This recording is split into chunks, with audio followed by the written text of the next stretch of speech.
Boa noite, meu querido irmão, minha querida irmã. Seja bem-vindo você que está em casa a mais uma edição do nosso programa Identidade Católica, promovido pelo canal Web TV Santo Antônio da Paróquia Santo Antônio de Pádua. Convido você a nos ajudar a fazer o nosso programa crescer, compartilhando os nossos vídeos com seus amigos e conhecidos e também deixando o seu like, se inscrevendo no canal, acionando o sininho de notificações, tá certo? Então, nos ajude a crescer com o nosso programa, a propagarmos mais e mais a fé da Igreja pela nossa sociedade, pelo mundo. Amém? Invoquemos então a presença do Divino Espírito Santo sobre as nossas vidas. Em nome do Pai, do Filho e do Espírito Santo. Amém. Vinde, Espírito Santo, enchei os corações dos vossos fiéis e acendei neles o fogo do vosso amor. Enviai o vosso Espírito e tudo será criado, e renovareis a face da terra. Oremos.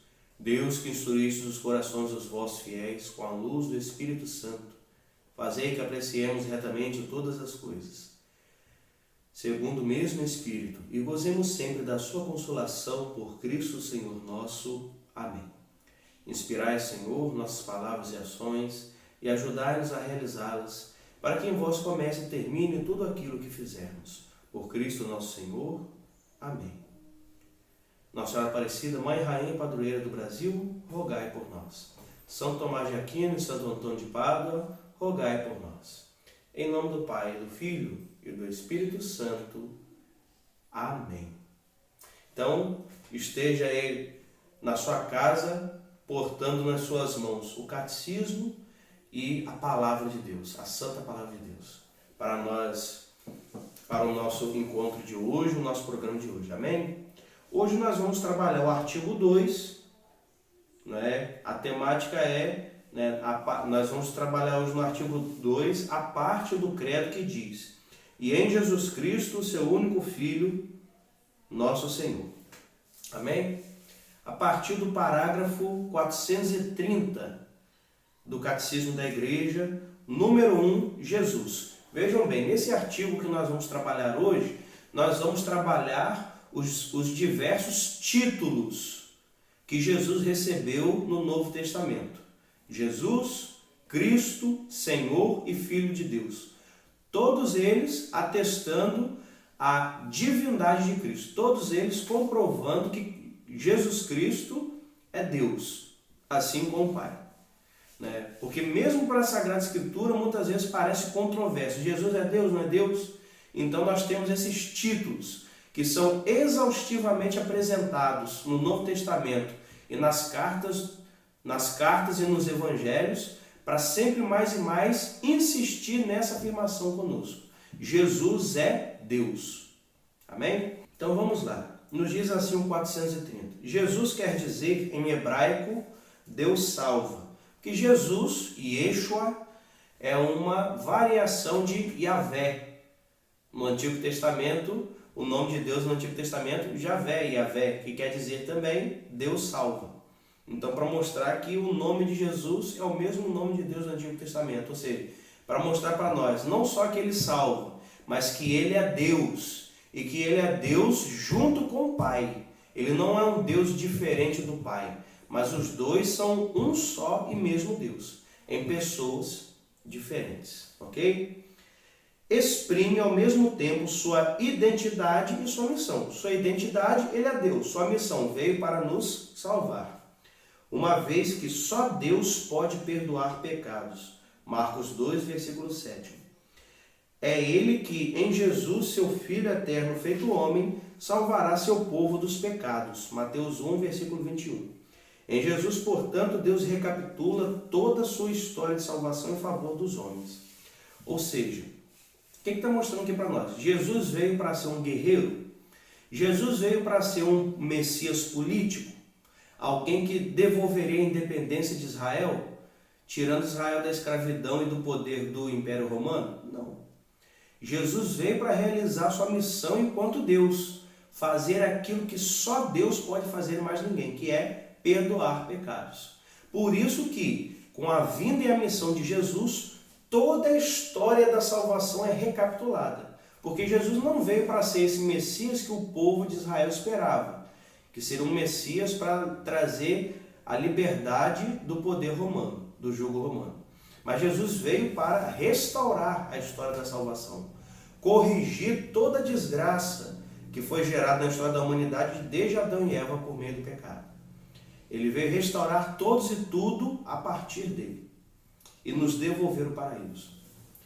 Continuando, 431. Na história da salvação, Deus não se contentou em libertar Israel da casa da escravidão, fazendo-o sair do Egito. Salva-o também de seu pecado. Ou seja, remontando ao Antigo Testamento para mostrar que Deus não só dá a libertação da escravidão, mas muito mais do que isso, Deus nos quer perdoar dos nossos pecados. Isso já no Antigo Testamento, justamente para justificar a missão de Jesus. Salva-o também de seu pecado.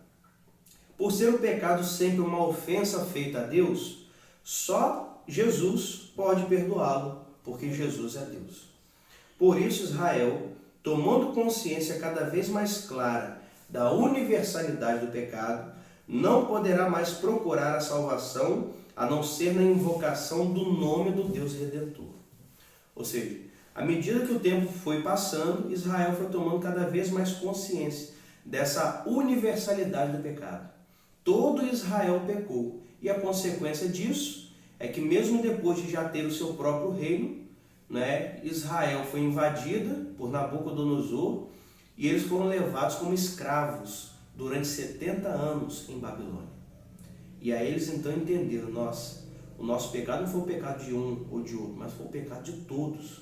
Todos nós pecamos e nos rebelamos contra Deus, rompemos a aliança com Ele e merecemos esse castigo de estarmos numa terra estrangeira como pecadores. Então, ou seja, à medida que os anos vão passando, vai aumentando a consciência de Israel de que toda a desgraça que eles experimentaram na sua história sagrada foi fruto deste grande pecado coletivo. E cada vez aumenta mais a consciência que só Deus e só o nome do Deus Redentor pode salvá-los. Esse Deus Redentor, Jesus. Continuando, 432. É o único nome divino que traz a salvação, e a partir de agora pode ser invocado por todos, pois se uniu a todos os homens pela encarnação. Ou seja, o nome desse Deus Redentor agora pode ser repetido por nós várias vezes. Porque esse Deus Redentor, que era altíssimo, estava acima e distante de nós, veio ao mundo, desceu dos céus até o mundo e pela encarnação assumiu a nossa natureza, a nossa carne humana, a nossa natureza humana, para nos redimir. E nos deu a graça de chamá-lo pelo nome, Jesus. Ou seja, aquele nome do Deus Redentor de Israel do Antigo Testamento, que era sagrado e não podia ser pronunciado por ninguém, agora pode. Porque Jesus, assumindo a sua carne humana e assumindo um nome, nos deu a graça de chamá-lo pelo seu nome.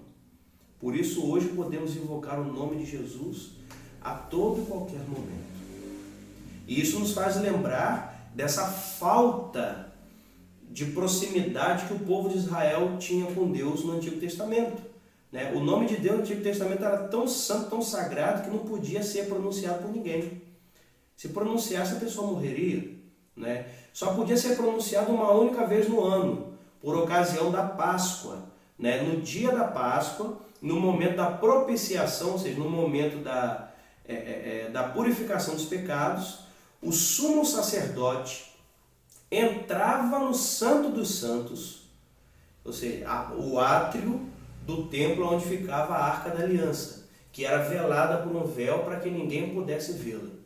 O sumo sacerdote, neste único dia do ano, ele entrava no propiciatório do Santo dos Santos, aspergia com o sangue do Cordeiro o propiciatório e, diante da Arca da Aliança, ele pronunciava uma única vez o nome de Javé, para que por meio do nome de Javé sendo invocado ali, todo o Israel fosse redimido dos pecados cometidos durante aquele ano.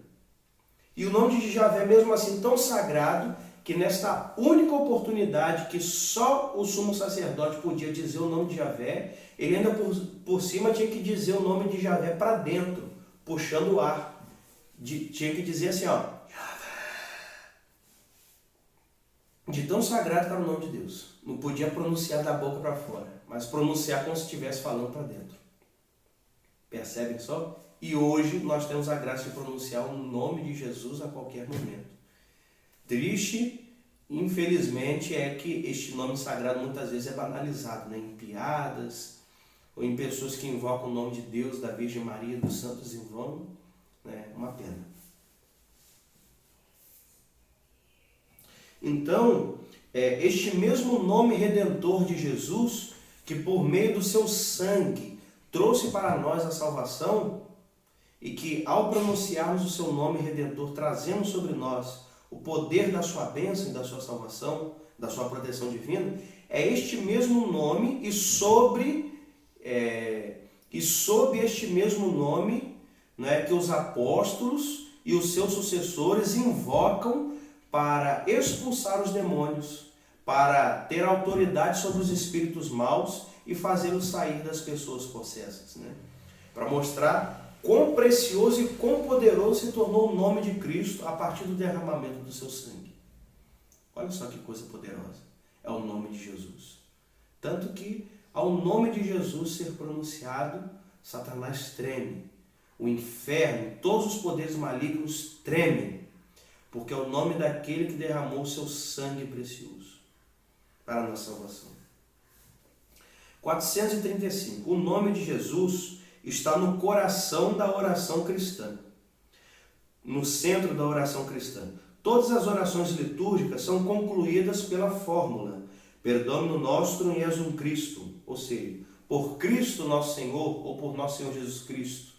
Né? As orações da liturgia cristã são sempre assim, né? Diz toda a oração e no final, por Cristo nosso Senhor ou por nosso Senhor Jesus Cristo, vosso Filho, na unidade do Espírito Santo.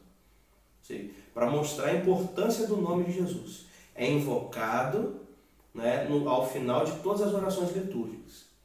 E ainda mais, as normas litúrgicas dizem para nós que a toda vez que o nome de Jesus, é pronunciado na liturgia, não é? Todos nós devemos fazer a inclinação de cabeça. Sabe por quê?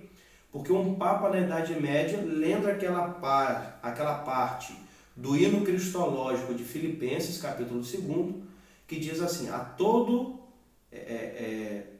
joelho se dobre reverente ao nome de Jesus, seja no céu, na terra ou nos abismos. Né? Então ele pensou, nossa, fazer o povo ajoelhar toda vez que o nome de Jesus é invocado na missa e na liturgia é complicado. Então qual foi a decisão dele?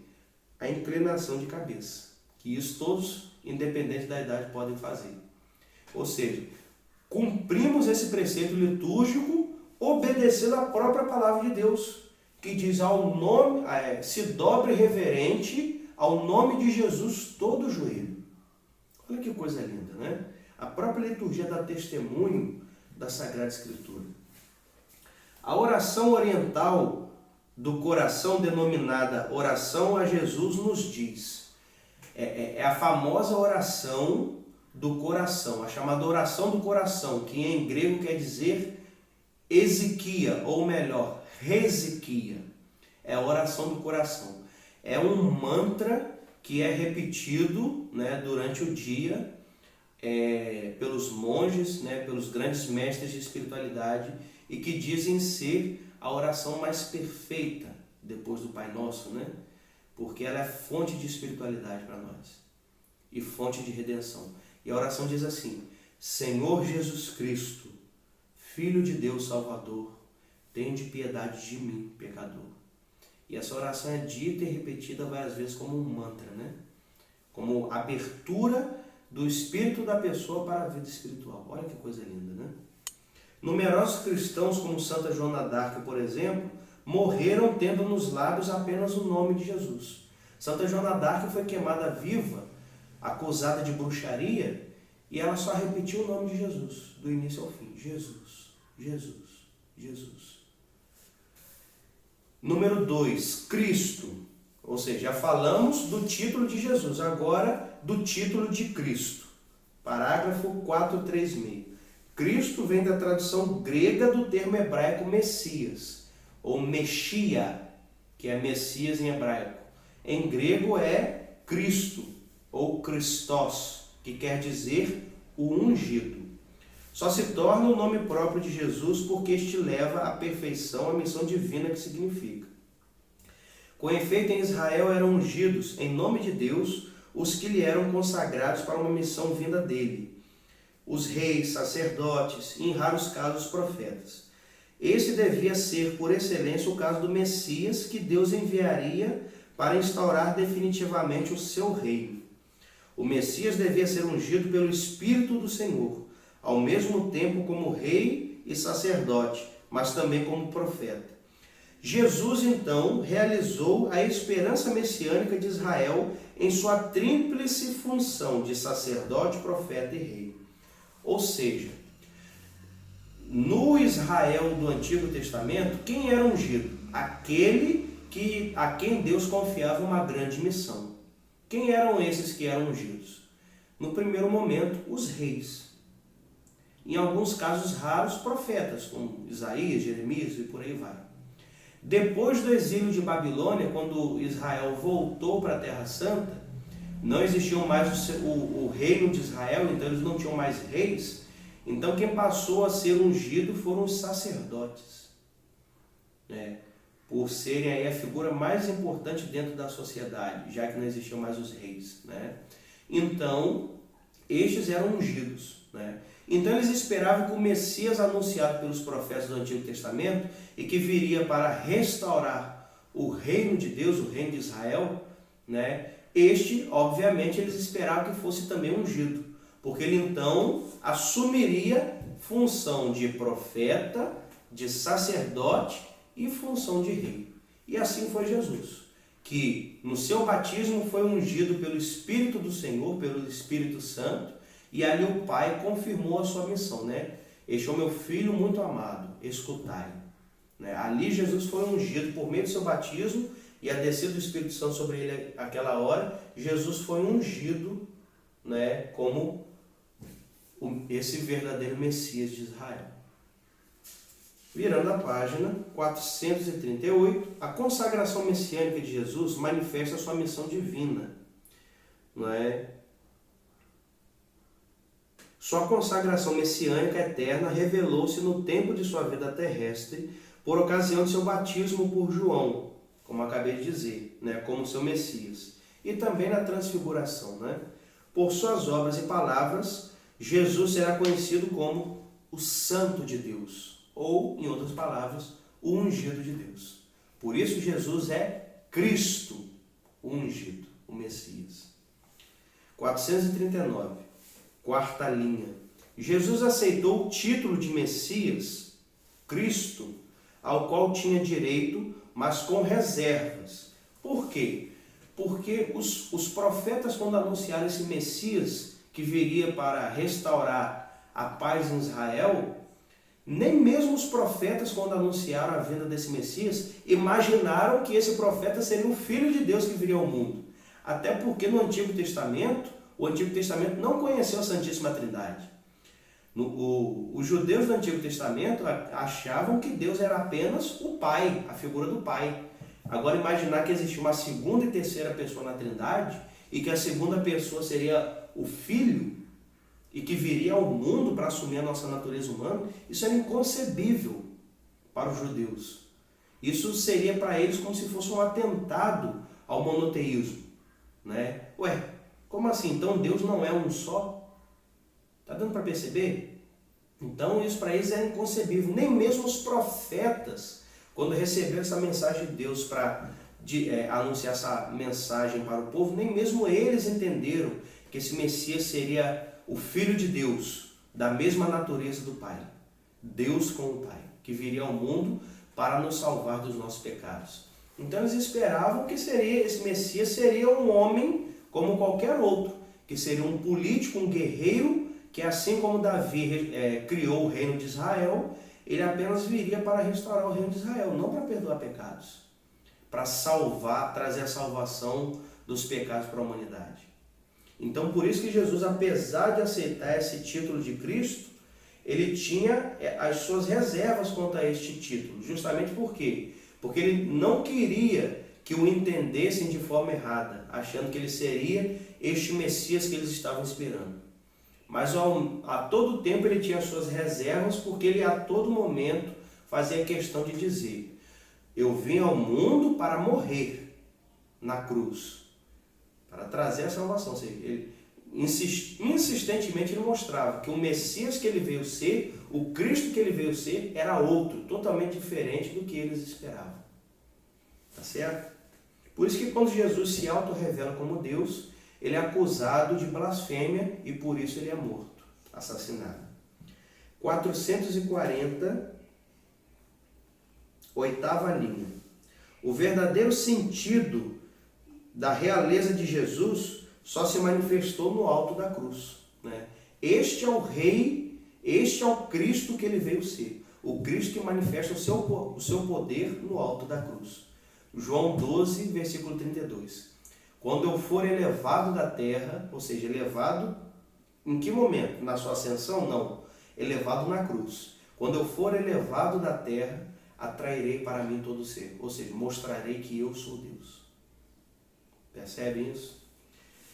Terceiro título. Jesus é o Filho único de Deus. Filho de Deus. No Antigo Testamento, 441.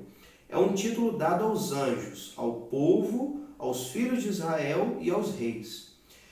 Também aos sacerdotes, né? Significa então uma filiação adotiva, que estabelece entre Deus e sua criatura relações de uma intimidade especial.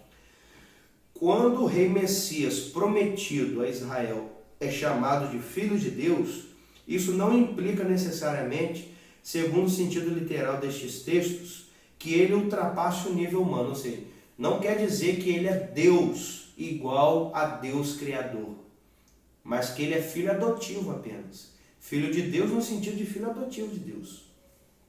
Não que ele tenha a natureza divina, não é? Os que designaram Jesus como Messias de Israel talvez não tenham tido a intenção de dizer mais do que isso, que ele era um filho adotivo de Deus, Jesus, né?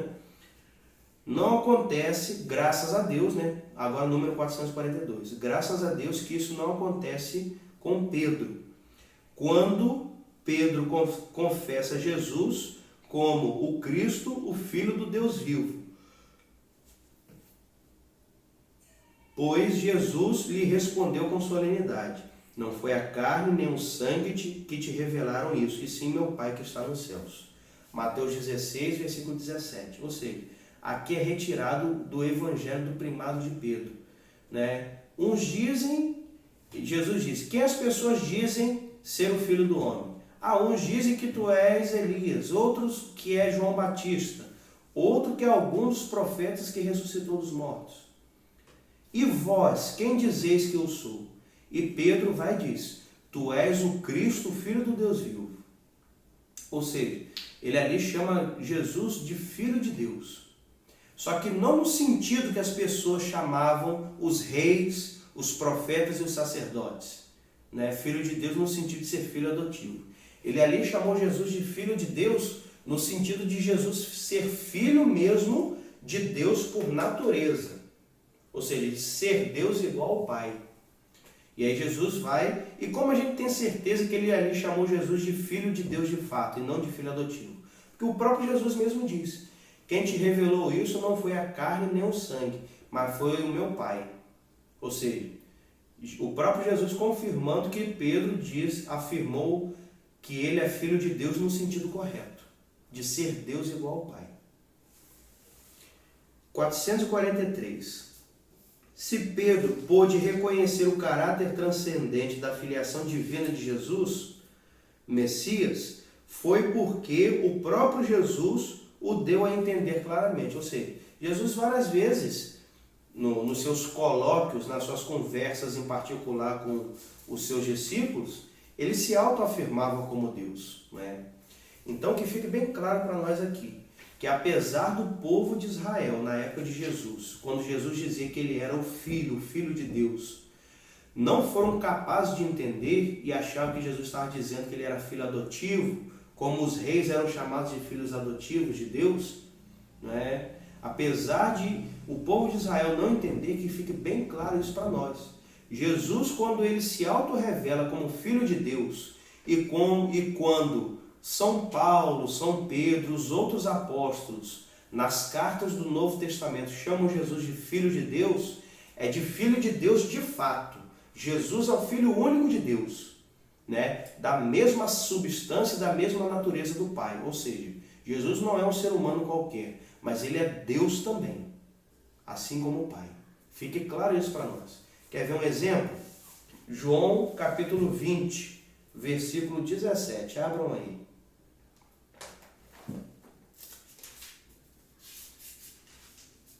João 20, 17.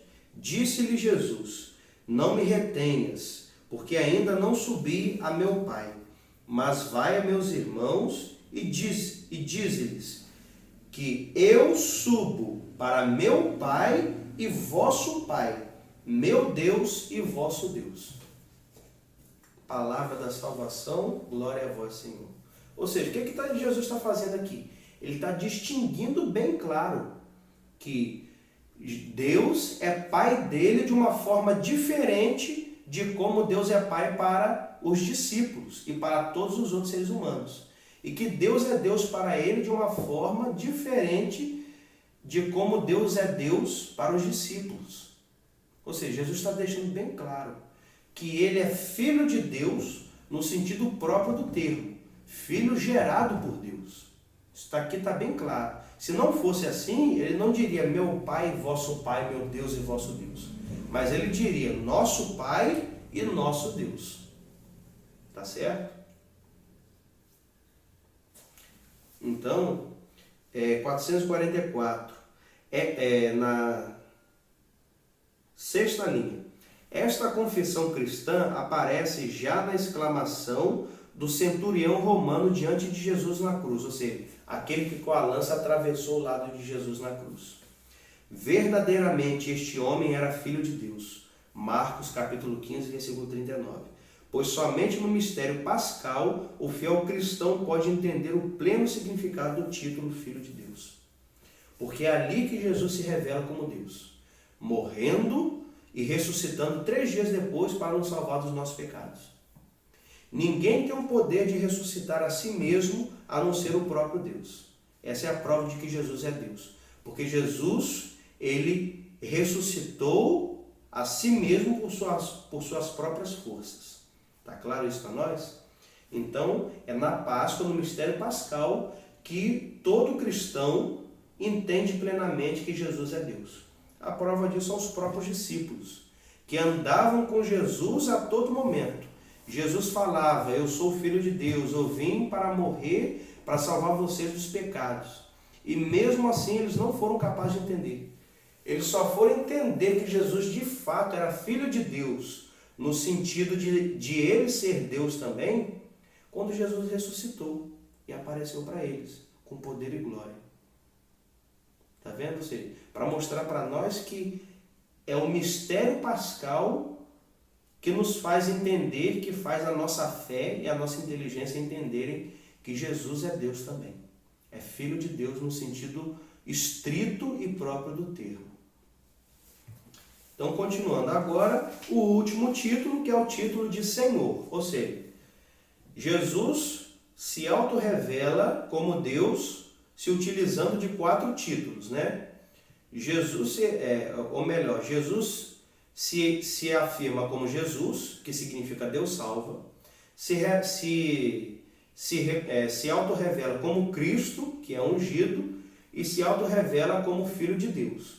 Além desses 3 títulos que o próprio Jesus dá a si mesmo, para mostrar que ele é Deus, existe um 4º título que outros dão a Jesus e que também está presente no Novo Testamento, nos Atos dos Apóstolos e nas Cartas dos Apóstolos, né? Nas cartas de Paulo, de Pedro, etc., que é o título de Senhor. O título de Senhor era dado apenas para Deus. Vamos ver aqui. 446, terceira linha. Senhor, torna-se desde então o nome mais habitual para designar a própria divindade do Deus de Israel. É neste sentido forte que o Novo Testamento utiliza o título de Senhor para o Pai e também, e aí está a novidade, utiliza esse título de Senhor também para Jesus, reconhecido assim como o próprio Deus. Por quê? No Antigo Testamento, lembra que eu falei para vocês, o nome de Deus, Javé, era tão sagrado que não poderia ser pronunciado por ninguém. Então, quando as pessoas clamavam por Deus nas suas orações ou nas conversas, quando eles falavam de Deus, como eles chamavam Deus? Chamavam de Javé? Não, porque esse nome não podia ser pronunciado, por ser sagrado. Então, como eles chamavam Deus? Eles chamavam Deus pelo título de Senhor, que em hebraico é Adonai. A palavra Adonai, no Antigo Testamento, substitui a palavra Javé em quase todas as citações bíblicas a respeito de Deus. Então, chamar Jesus de Senhor, chamar Jesus de Adonai também, é o mesmo que dizer que Jesus é Deus. Ou seja, São Paulo, São Pedro e os outros apóstolos, nas suas cartas, deixou isso muito bem claro. Senão, não chamariam Jesus de Adonai. Seria uma blasfêmia. Né? Então, continuando, 447, terceira linha. Ao longo de toda a sua vida pública, seus gestos de domínio sobre a natureza, doenças, demônios, sobre a morte e o pecado demonstravam sua soberania divina. Ou seja, o que está dizendo aqui? Por que Jesus realizou tantos milagres na sua vida terrena? Para mostrar para nós, deixar bem claro para nós, que Ele é Deus. Que Ele tem um poder para curar, expulsar demônios, essas coisas todas, porque Ele é Deus. Ele é divino. Né? E mais claro ainda, né? Jesus fez o que nenhum profeta do Antigo Testamento teve poder para fazer por si mesmo. Jesus ressuscitou um homem, ressuscitou Lázaro, ressuscitou a filha de Jairo, não é? E por aí vai. Ressurreição, só quem tem o poder de ressuscitar alguém dos mortos é Deus. Percebem isso? 448. Sexta linha. No encontro com Jesus ressuscitado, Jesus se transforma em expressão de adoração. Quando Tomé viu Jesus pela primeira vez depois de ressuscitado, né? Ele viu Jesus, ele com vergonha disse, meu Senhor e meu Deus, com espanto. O que significa essa expressão tirada de João 20, versículo 28? Meu Senhor e meu Deus. É a profissão de fé de Tomé. Profissão de fé reconhecendo que Jesus é Deus e homem. Meu Senhor, Jesus aí reconhecido como Deus e ao mesmo tempo como Senhor, no sentido de humano. E meu Deus, ou seja, reconhecendo que Jesus é Deus e homem. Ali ele faz a sua profissão de fé na divindade de Cristo. 449. Ao atribuir a Jesus o título divino de Senhor, as primeiras confissões de fé da igreja primitiva, desde o início, afirmam que o poder, a honra e a glória devidos a Deus Pai cabem também a Jesus, por ser Jesus de condição divina e ter o Pai manifestado esta soberania de Jesus, ressuscitando dos mortos e exaltando em sua glória. Ou seja, Jesus tem o mesmo poder, a mesma glória e os mesmos privilégios de Deus Pai. Por que isso? Porque o próprio Pai atesta isso, ressuscitando ele dos mortos e o ascendendo aos céus, dando a Jesus o poder de se ascender aos céus. Ou seja, Jesus, ao receber este título divino de Senhor, ele é igualado ao Pai, em grandeza, majestade, poder e glória. É Deus junto com o Pai. Os dois são um só Deus. Que fique bem claro isso para nós. Jesus não é um filho como uma criatura. Jesus é filho e Deus junto com o Pai. Os dois são um só e o mesmo Deus. 451. A oração cristã também é marcada pelo título de Senhor, né? Como nós vimos aqui, né? As orações litúrgicas terminam com a palavra Senhor. a oração da Virgem Maria, Ave Maria.